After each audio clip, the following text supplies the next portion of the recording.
Good morning friends.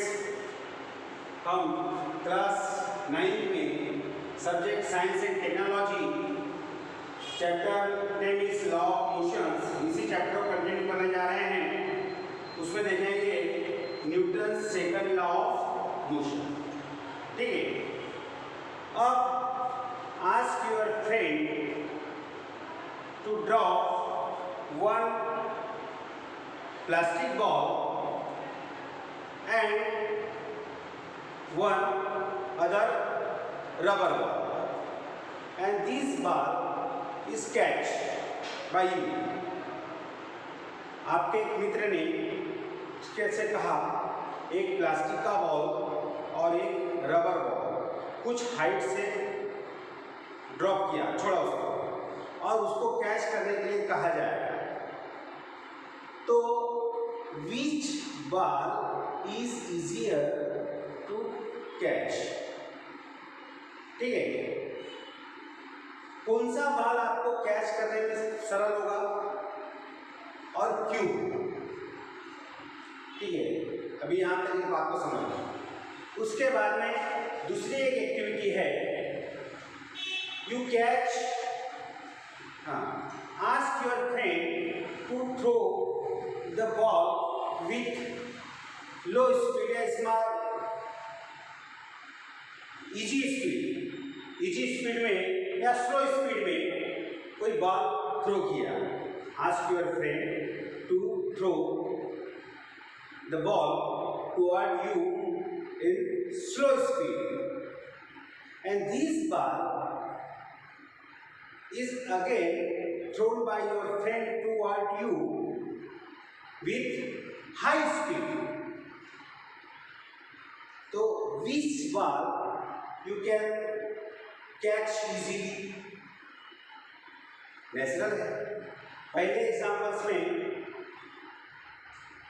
अगर ball है तो प्लास्टिक का बॉल जो है तो आप इजीली कैच करोगे, रबर का बॉल भारी है। मतलब क्या है कि उसका मास जो है बॉल का, रबर का, वो ज़्यादा है, इसलिए आपको थोड़ा सा कठिनाई होगी।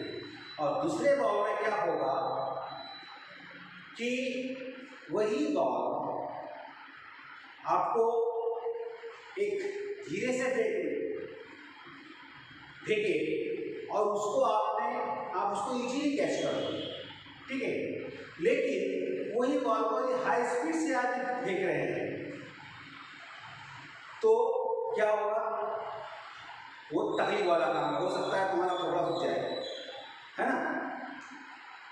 तो इसके पीछे कारण क्या है कि सेकंड एग्जाम्पल्स में उसकी वेलोसिटी जो है वो ज़्यादा है सेकंड बॉल में। ठीक है, सेकंड टाइम में, तो ये बात है। तो उसी प्रकार से the effect of any object on striking ball is depend upon the mass and velocity of the striking object. जब एक बॉल यदि आ रहा है इधर से, आप उसको कैच कर रहे हैं, तो उसका जो इफेक्ट है वो किस पे डिपेंड करेगा? The effect is depend upon mass and velocity of striking object. ठीक है, this means that the effect of force is depends upon the property of striking object of their mass and velocity. ठीक है, and this property Newton's called momentum.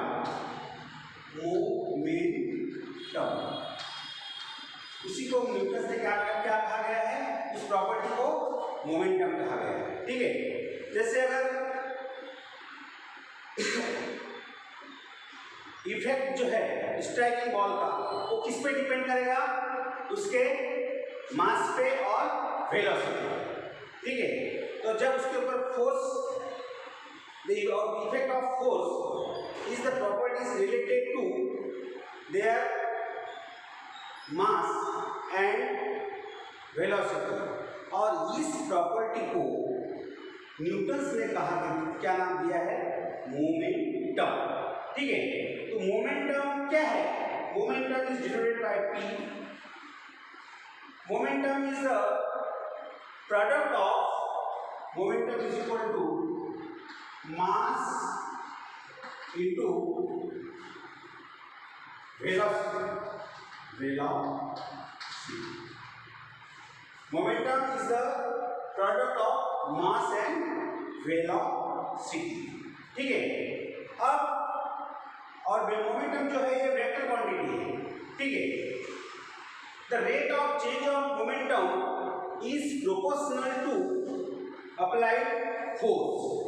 ठीक है, the rate of change of momentum is proportional to applied force and the change of momentum occurs in the direction of a force।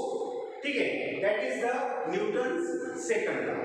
ठीक है, suppose the mass of the object is m। ठीक है, और उसके बाद में and their initial velocity of this object, initial velocity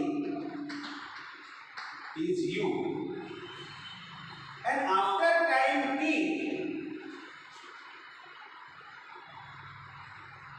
या हाँ after time t the velocity of the object is v। अरे आफ्टर टाइम मतलब फाइनल वेलोसिटी क्या है इसकी? v आएगी। ठीक है, तो इनिशियल मोमेंटम क्या होगा अपने को? इक्वल टू एम वी, मालूम है ना, एम वी। अब इनिशियल वेलोसिटी जो है, इनिशियल मोमेंटम क्या आएगा? Initial momentum is equal to, इसमें डाल दो तो क्या आएगा? Initial momentum m u, initial velocity लिखना पड़ेगा ना, एम यू। ठीक है, और उसी प्रकार से अब उसमें final velocity after time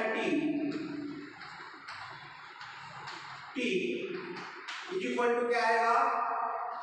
M v. क्या आ जाएगा उसका? M v. तो rate of change of momentum निकालना है अपने को। तो rate of change of momentum is equal to change in momentum, change in momentum upon time। ठीक है, अपॉन टाइम। तो चेंज इन मोमेंटम को लेंगे तो final momentum minus initial momentum. तो फाइनल मोमेंटम क्या है? एम वी है, एम यू है, और ये एम वी। फाइनल मोमेंटम क्या है?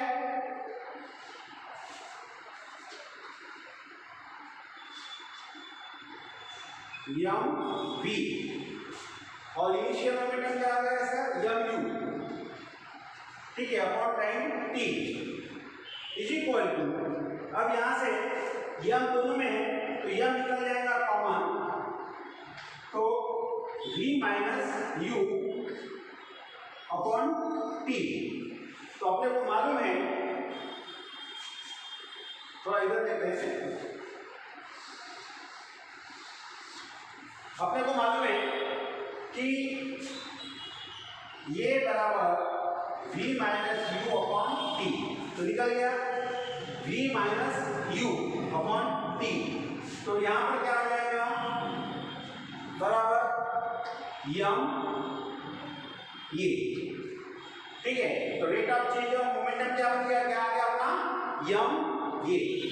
ठीक है, अब इसके बाद में according to the Newton's law के मुताबिक क्या कहता है, the rate of change of momentum is proportional to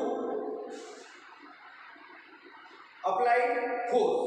ठीक है, किसके प्रोपोर्शनल होता है, अप्लाइड फोर्स के लिए। तो रेट ऑफ चेंज क्या आ गया, rate of change of momentum क्या आ गया, ma according to the Newton's law the rate of change of momentum is proportional to applied force, so proportional to force। अब इसमें देखिए ma therefore ma is equal to k मतलब constant और जिसकी उसकी वैल्यू कितनी है, 1 है। ठीक है, तो यहाँ क्या आ गया ma, तो rate of change is f आएगा। ठीक है, तो f equal to m a. ठीक है, तो इस प्रकार से f equal to m a या एम इंटू ए। ठीक है, तो ये हो गया इसके बारे में। अब इसके बाद में देखते हैं कि consider two object of different masses. ठीक है, and are initially in the rest position. दो डिफरेंट मास है जो ऑब्जेक्ट्स का, उनका इनिशियली जो मासेस है, मास उनका कैसा डिफरेंट है, तो इनिशियली वो रेस्ट हो गए। ठीक है, and after the initial momentum for each, initial momentum कैसा रहेगा उसका, 0 रहेगा, तब रेस्ट ऑफ पोजीशन में। If the same force is applied on the two objects, the lighter objects move fastly in comparison to heavy objects.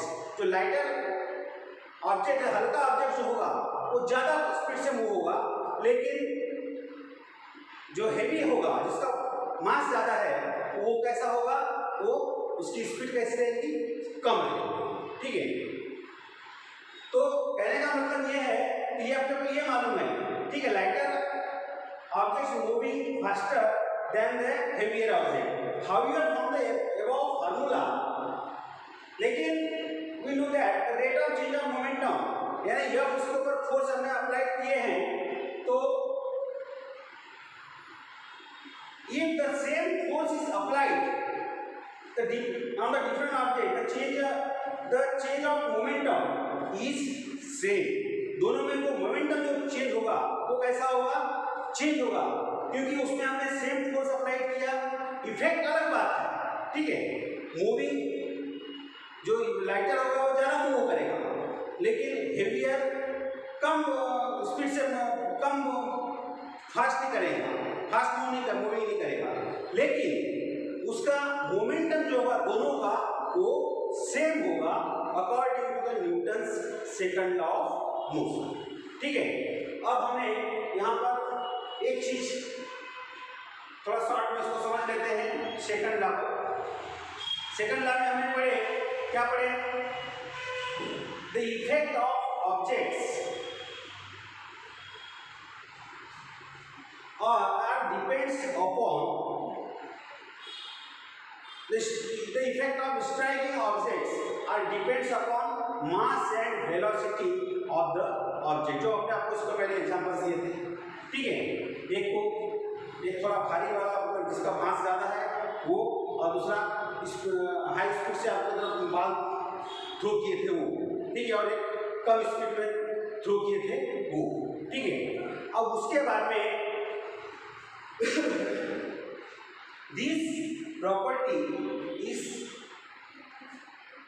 this property इस property को Newton's ने क्या नाम दे दिया, मोमेंटम। तो मोमेंटम का मतलब होता है, momentum is the product of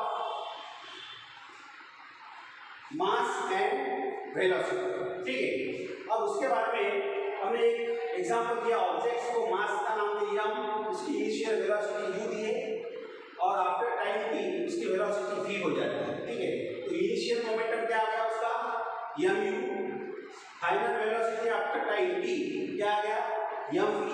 तो change rate of change of momentum is equal to changing momentum upon time. अब उसके बाद में हमने वैल्यू निकाली mv कहां से निकाली फाइनल मोमेंटम, ठीक है फाइनल मोमेंटम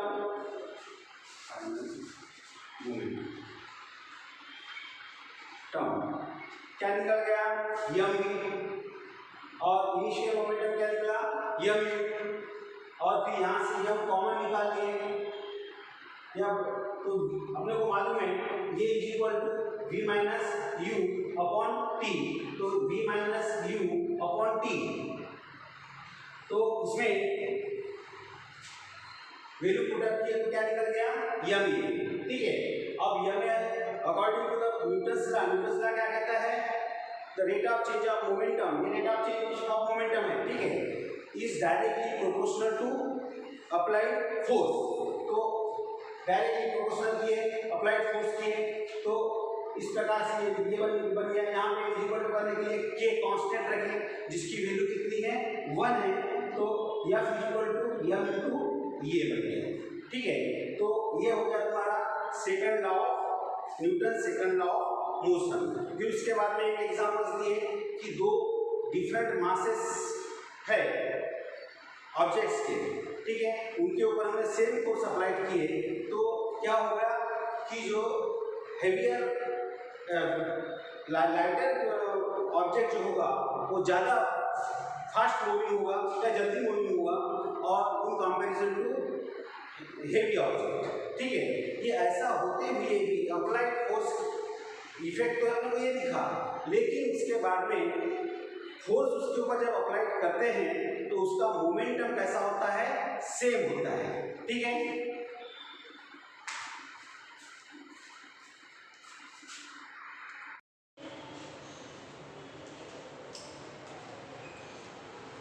अब हम देखेंगे Newton's third law of motion, ठीक है।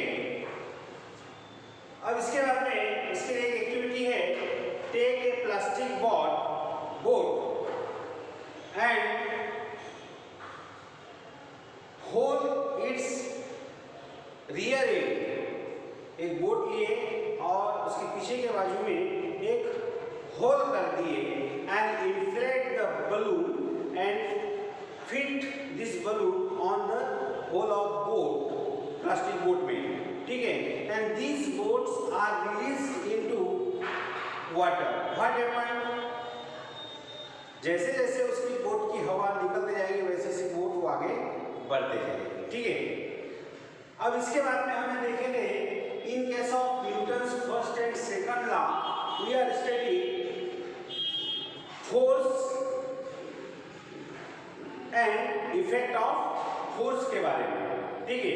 हमने दोनों इसमें देखेंगे फोर्स के बारे में और उसके इफेक्ट के बारे में फर्स्ट लॉ में और सेकंड लॉ में।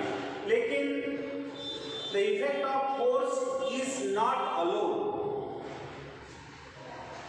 फोर्स का इफेक्ट एक तरफा नहीं होता, दोनों तरफा होता है। The force is always applied always in pair, दोनों तरफ से